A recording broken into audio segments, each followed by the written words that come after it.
नमस्कार दोस्तों, आप देख रहे हैं भारत सक्रिय समाचार वेब टीवी चैनल। मैं हूं आपका दोस्त मनोज कुमार। आइए हाजिर हूं प्रमुख खबरों के साथ। जनपद भदोही में प्रधानमंत्री नरेंद्र मोदी का आगमन हुआ है।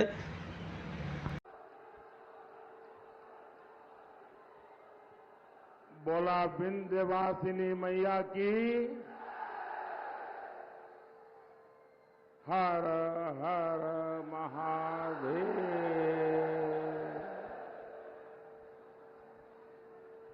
हम सीता मैया, बाबा हरिहरनाथ और सेमराज नाथ के चरण में प्रणाम करत है।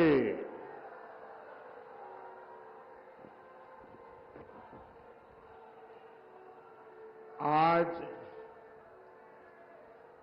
सीता नवमी के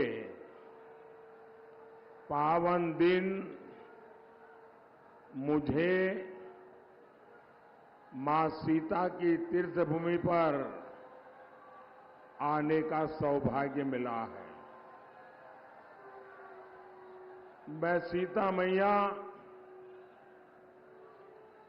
बाबा हरिहरनाथ और सेमराज नाथ के चरणों में श्रद्धापूर्वक प्रणाम करता हूं। साथियों, मैं काशी वाला हूं।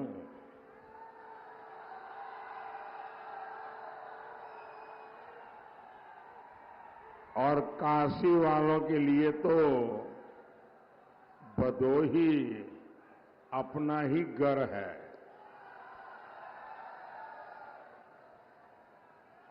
मुझे पक्का विश्वास है कि अगर मैं आपसे कुछ भी न मांगू तो भी आप वोट देकर के भारी बहुमत के साथ यहां से कमल दिल्ली भेजने वाले हैं। लेकिन मैं आज आपके पास आया हूं आपके आशीर्वाद मांगने के लिए।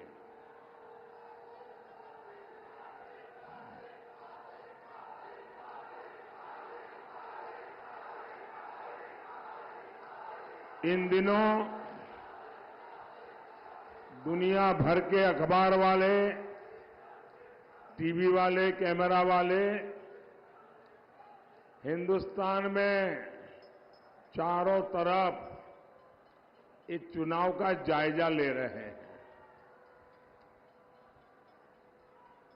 लेकिन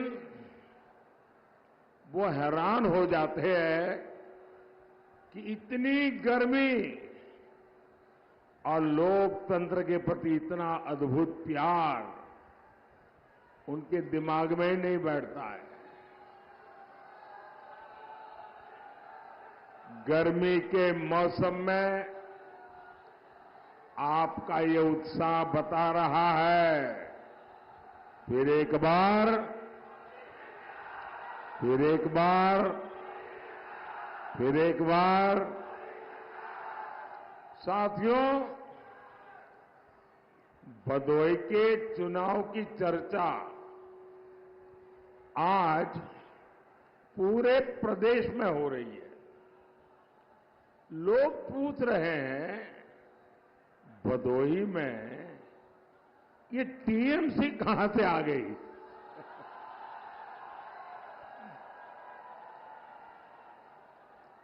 कांग्रेस का तो पहले से ही यूपी में कोई वजूद नहीं था।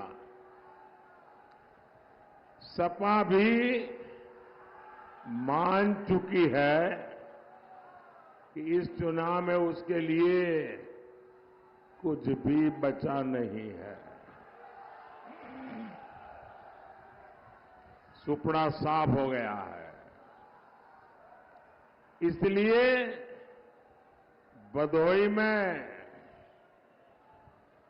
ये सपा वाले मैदान छोड़ करके ही भाग गए।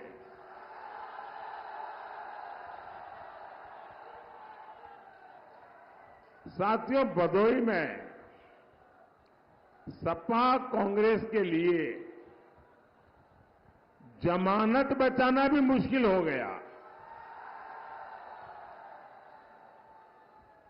इसलिए ये भदोही में सियासी प्रयोग कर रहे हैं। आप जानते हैं इनका ये प्रयोग क्या है? ये यूपी में बंगाल की टीएमसी राजनीति का ट्रायल करना चाहते हैं। आप जानते हैं टीएमसी बंगाल में कैसी राजनीति करती है? न्यूज में, टीवी पर आपने जरूर देखा होगा।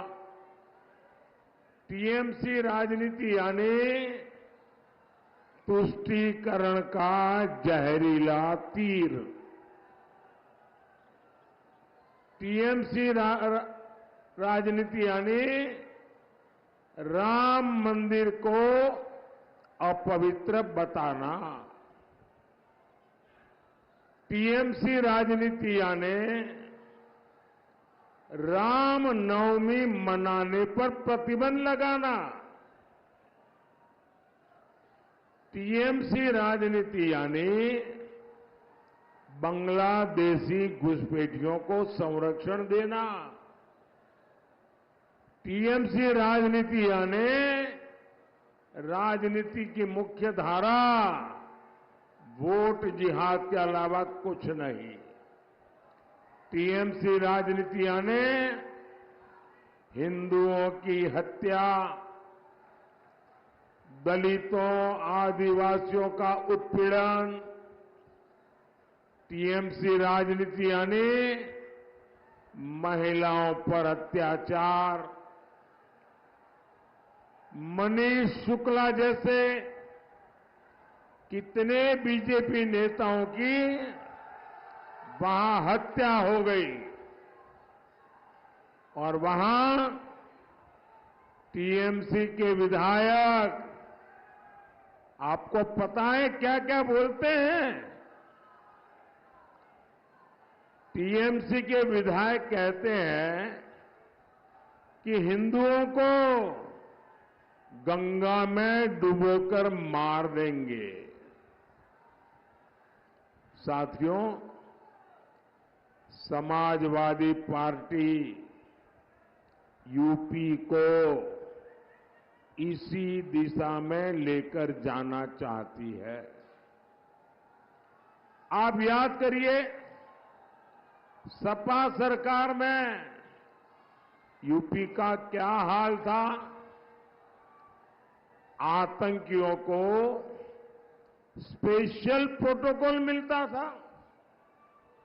सपा सरकार आतंकी संगठन सिमी पर मेहरबान थी। इन्होंने सिमी के सरगना को जेल से छोड़ दिया था। बाद में यूपी में कई जगह बम धमाके हुए थे, लोगों की जान गई थी और ये बुआ बबुआ का गठबंधन, वो जो पहले बुआ थी ना, वो तो सपा वालों को पहचान गई बराबर।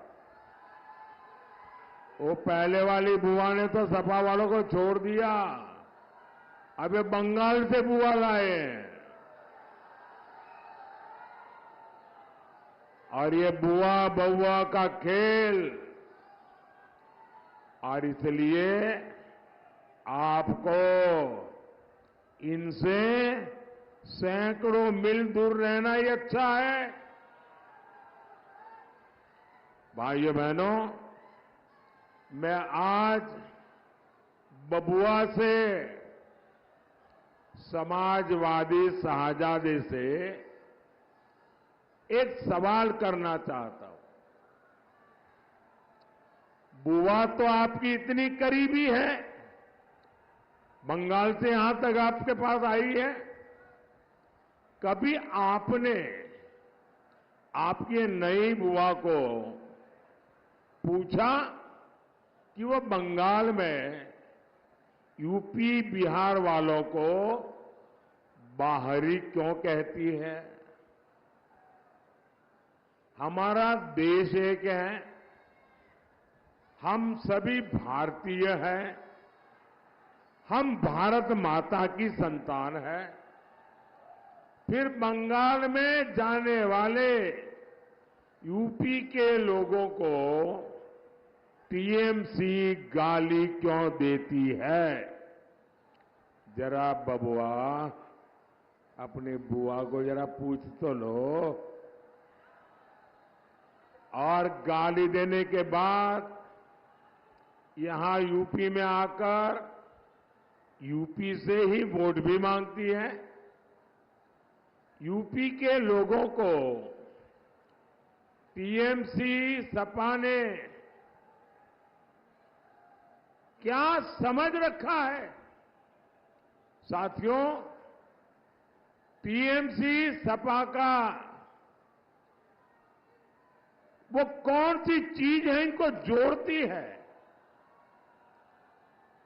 तो उनको जोड़ने वाली एक ही चीज है,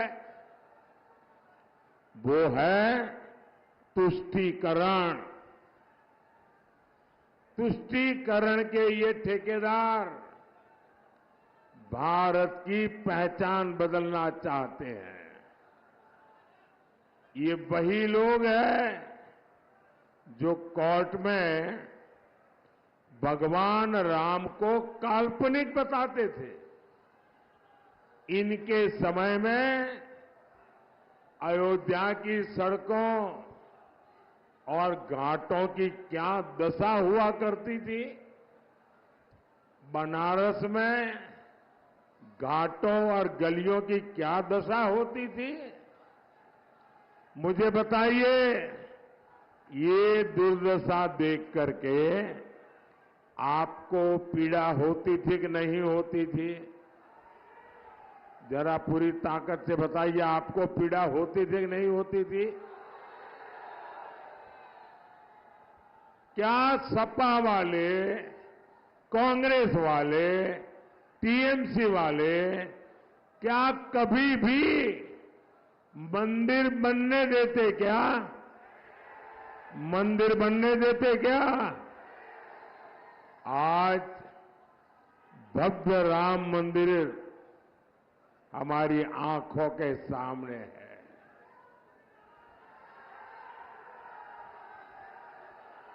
जय श्री राम, जय श्री राम। आपको अब रामलला जी टेंट से निकल करके भव्य मंदिर में गए, आपको गर्व होता है कि नहीं होता है? रामलला जब टेंट में थे, हम सबको पीड़ा होती थी कि नहीं होती थी? रामलला भव्य राम मंदिर में विराजित हो चुके हैं, लेकिन ये लोग अभी तक इसे स्वीकार नहीं कर पा रहे। सपा के नेता कह रहे हैं कि राम मंदिर बेकार है। कांग्रेस के शहजादे कोर्ट के फैसले को बदलकर राम मंदिर पर ताला डालना चाहते हैं और रामलला को फिर से टेंट में जीने के लिए मजबूर करना चाहते हैं। आप इनके ये मंसूबे कामयाब होने देंगे क्या? उन्हें जवाब मिलेगा कि नहीं मिलेगा? भाइयों बहनों, ये बीजेपी ही है जो अयोध्या में भव्य राम मंदिर का गर्व करती है। ये बीजेपी ही है जिसने बनारस में बाबा का धाम संवारा है। और ये बीजेपी ही है जो मां विंध्यवासिनी का धाम भी बनवा रही है। मां विंध्यवासिनी के आशीर्वाद से ये अभियान रुकने वाला नहीं है।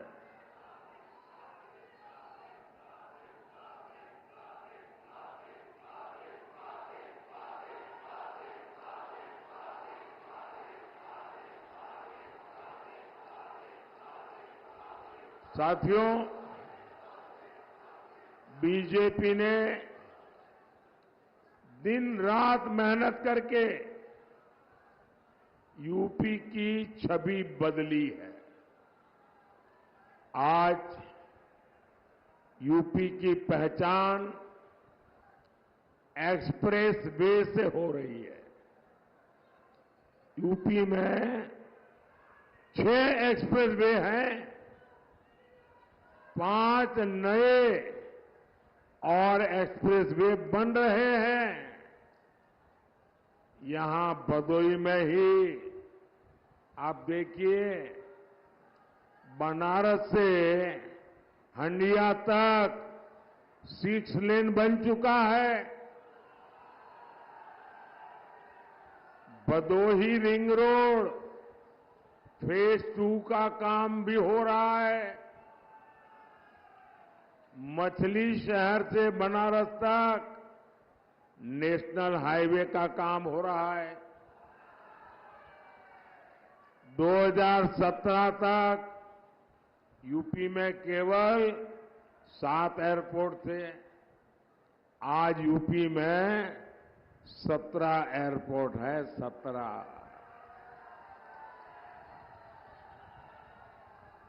और 3 एयरपोर्ट और बन रहे हैं। बनारस से देश विदेश के लिए इतनी फ्लाइट उड़ने लगी है। हमारे भदोही में रेलवे लाइंस भी अब डबल हो गई है। साथियों, भदोही हो और इस पूरे क्षेत्र ने पहली बार चारों तरफ विकास देखा है। विकास के इन कामों का फायदा यहां के किसानों को मिलेगा। इसका फायदा भदोही के कालीन उद्योग को मिलेगा। आपको पता होगा और गर्व भी होगा कि हमने जो नया संसद का भवन बनाया है ना, शानदार भवन बना है, वहां भी ये हमारे भदोही की कालीन लगी है।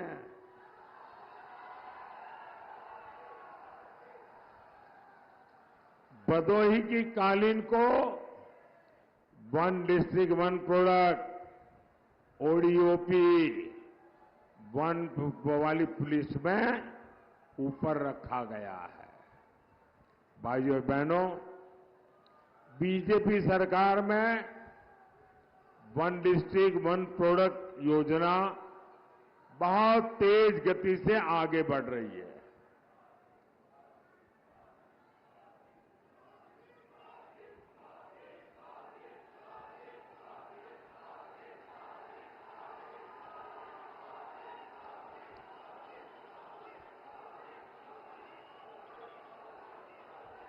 आपका उत्साह पूरा हो जाए उसके बाद मैं बोलूंगा।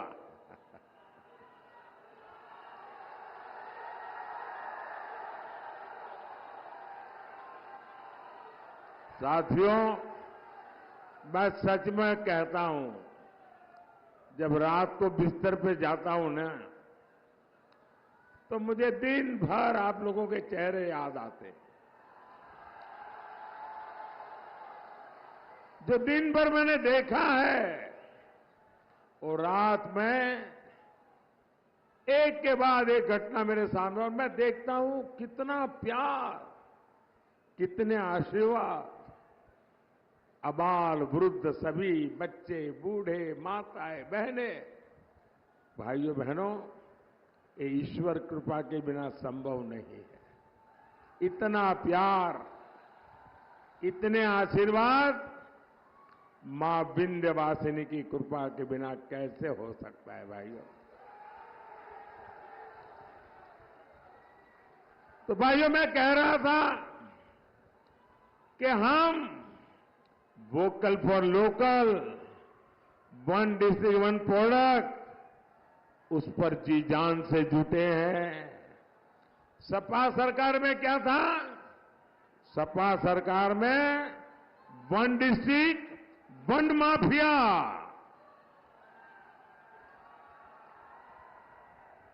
हर डिस्ट्रिक्ट का अलग माफिया, हर डिस्ट्रिक्ट में अलग माफिया का साम्राज्य, हर जिले इन लोगों ने एक एक माफिया को ठेके पर देके रखा था। यहां व्यापारी सुरक्षित नहीं था, बहन बेटियां सुरक्षित नहीं थी, युवाओं का कोई भविष्य नहीं होता था। लेकिन जब से योगी जी आए हैं और ये सब उनके साथ ही सरकार में है, पूरा माहौल बदल गया है। अब जनता नहीं डरती, माफिया डरते हैं।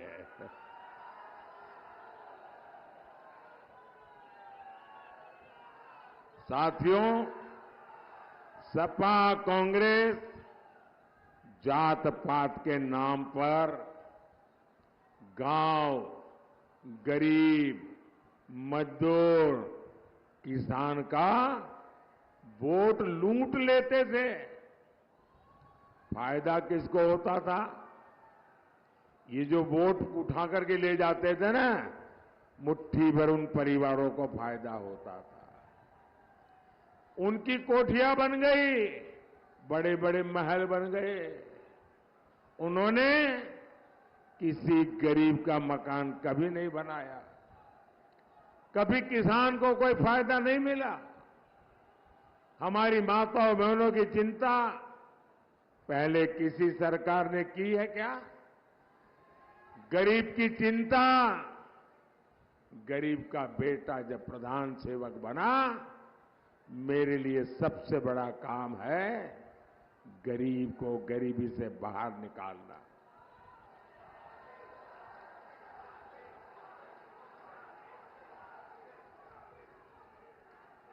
भाइयों बहनों, मैं मां विंध्यवासिनी के चरणों में खड़ा हूं और मां विंध्यवासिनी की भूमि है, पवित्र भूमि है। और उस पवित्र भूमि से कह रहा हूं, ये मोदी है जिसने अभी भी खुद का कोई घर नहीं बनाया है, खुद की रहने की अपनी कोई जगह नहीं है, चार दीवारें की भी मेरे नाम पे नहीं है, मेरे पास नहीं है। मैंने अपना घर तो नहीं बनाया, लेकिन गरीब मां का बेटा हूं ना, मैंने 4 करोड़ गरीब परिवारों के लिए घर बनाए।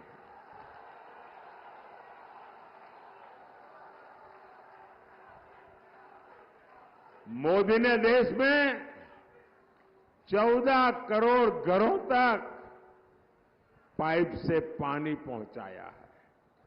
और जब मैंने पाइप से पानी पहुंचाया ना, मतलब वो एक सिर्फ पाइप नहीं है, मैंने उन माताओं बहनों की पीढ़ियों की मुसीबतों को खत्म किया है। तब जाकर के माताएं बहनें आशीर्वाद देती। यूपी के 2.25 करोड़ परिवारों को इसका लाभ मिला है। हमने हमारी माताओं बहनों के लिए शौचालय बनवाए और यूपी ने तो मुझे बताया कि मोदी जी हमारे लिए शौचालय नहीं, हमारे लिए तो इज्जत घर है। और बाद में तो मैं देश भर में कहने लगा कि इज्जत घर कहते हैं हमारे यूपी के लोग। मैं उनकी तकलीफ जानता था। उन्हें धुएं से आजाद करने के लिए मुफ्त गैस सिलेंडर दिए। आज 80 करोड़ लोगों को मुफ्त राशन मिल रहा है। भाइयों बहनों, ये हमारे किसान मोदी के आने के बाद अनाज पैदा करने लगे क्या? मोदी के आने पहले भी तो धान पैदा करते थे ना, अनाज पैदा करते थे ना। ये सोनिया जी की एक रिमोट वाली सरकार चलती थी मेरे आने के पहले। उनको पूछा, सुप्रीम कोर्ट ने कहा कि गरीबों को अनाज दे दो मुफ्त में। उस समय के प्रधानमंत्री ने कहा नहीं, हम गरीबों को एक रत्ती भर भी अनाज नहीं दे सकते हैं, हम इतना बोझ नहीं वहन सकते हैं। वो गरीबी क्या जाने, ये जब आपका बेटा, आपका सेवक जो गरीबी को जी कर आया था बैठा ना, 80 करोड़ लोगों को मुफ्त राशन पहुंच रहा है। क्योंकि मेरे मन में एक ही भाव है कि गरीब का चूल्हा जलता रहना चाहिए, गरीब का बच्चा भूखा नहीं रहना चाहिए। और मैं गारंटी देता हूं, आने वाले 5 साल भी ये मुफ्त राशन मिलता रहेगा। यूपी में 2.5 करोड़ से ज्यादा किसानों को किसान सम्मान निधि के 70,000 करोड़ रुपए मिल चुके हैं। 70,000 करोड़ रुपए। मोदी के काम क्या है ये आप सब जानते हैं, जानते हैं ना। और इसलिए मैं काम गिनाने नहीं आया हूं, अगले 5 वर्षों में और क्या होगा उसकी मैं आपको गारंटी देने आया हूं।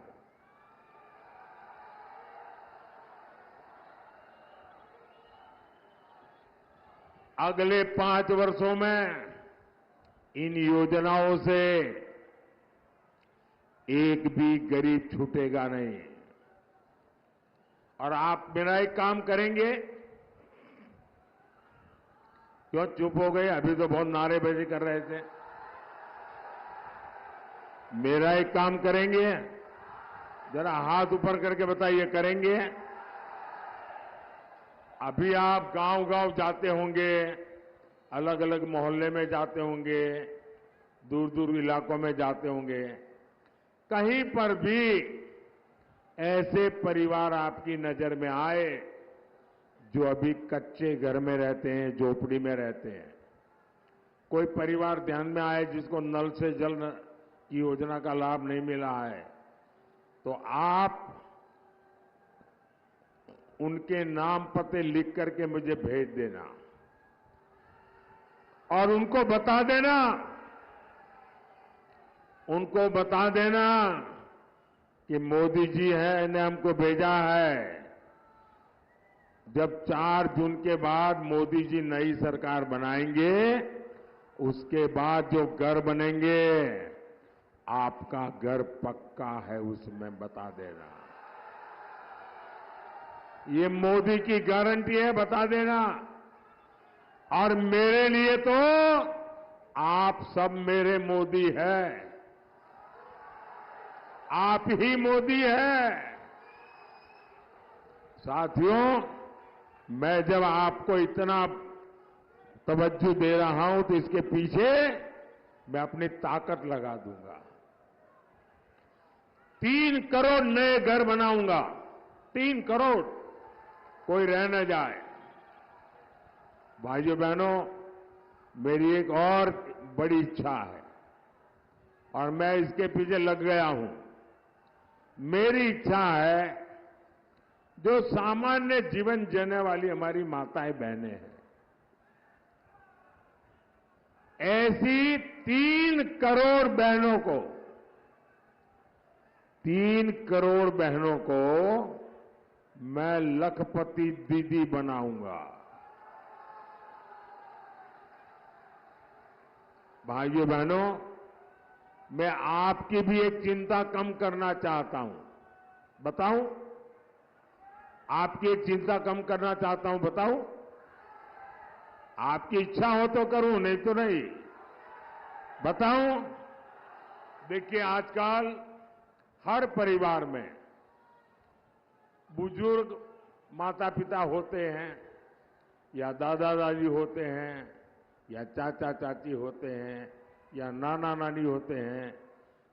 हर परिवार में 70 से ऊपर की आयु का कोई न कोई तो बुजुर्ग होते ही होते हैं। अब जो बेटा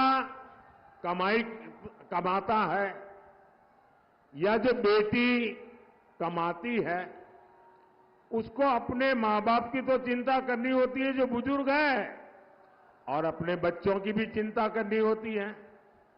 और उसमें भी बुजुर्ग को 70 साल के बाद छोटी मोटी बीमारी तो आ ही जाती है, लेकिन मानो कोई बड़ी बीमारी आ गई तो वो बेटे बेटी जो कितनी मेहनत करे, न बच्चे संभाल पाते हैं, न माता पिता की सेवा कर पाते हैं। तो मैंने एक काम तय किया है, आपका बोझ कम करना। जो बेटे बेटी कमाते हैं और जिनके घर में 70 से ऊपर की आयु के लोग हैं, आपकी चिंता मुक्त करने के लिए मैंने तय किया है कि आपके परिवार में कोई भी, आपके इलाका का कोई भी जो भी 70 साल के ऊपर का होगा, अगर वो बीमारी में है तो अब उनके बेटे बेटी को इलाज का खर्चा नहीं करना पड़ेगा, वो आपका बेटा मोदी करेगा।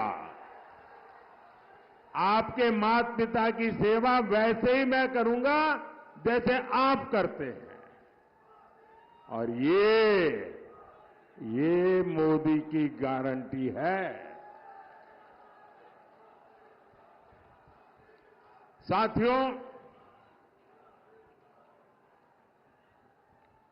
मोदी ये सब कैसे कर सकता है? मोदी ये सब कर सकता है आपके वोट की ताकत से। मोदी के साथ आपके वोट की मजबूती बनी हुई है। 25 मई को आपका वोट केवल मेरे अनन्य साथी डॉक्टर विनोद कुमार बिंद को, और जब आप वोट देंगे ना विनोद जी को, तो वोट सिर्फ उनको नहीं जाएगा, वो मेरे खाते में आ जाएगा। तो विनोद जी को भारी मतों से जिताएंगे, विजयी बनाएंगे, एक कमल दिल्ली से भेजेंगे। अच्छा, मेरा एक काम करोगे? जरा हाथ ऊपर के बताओ, करोगे? सबके सब बताइए, करोगे? अच्छा, ऐसा करना, यहां से जाने के बाद ज्यादा से ज्यादा घरों में जाना, ज्यादा से ज्यादा परिवारों में जाना, और जाकर के कहना कि अपने मोदी जी आए थे, मोदी जी ने आपको प्रणाम भेजा है, मेरा प्रणाम पहुंचा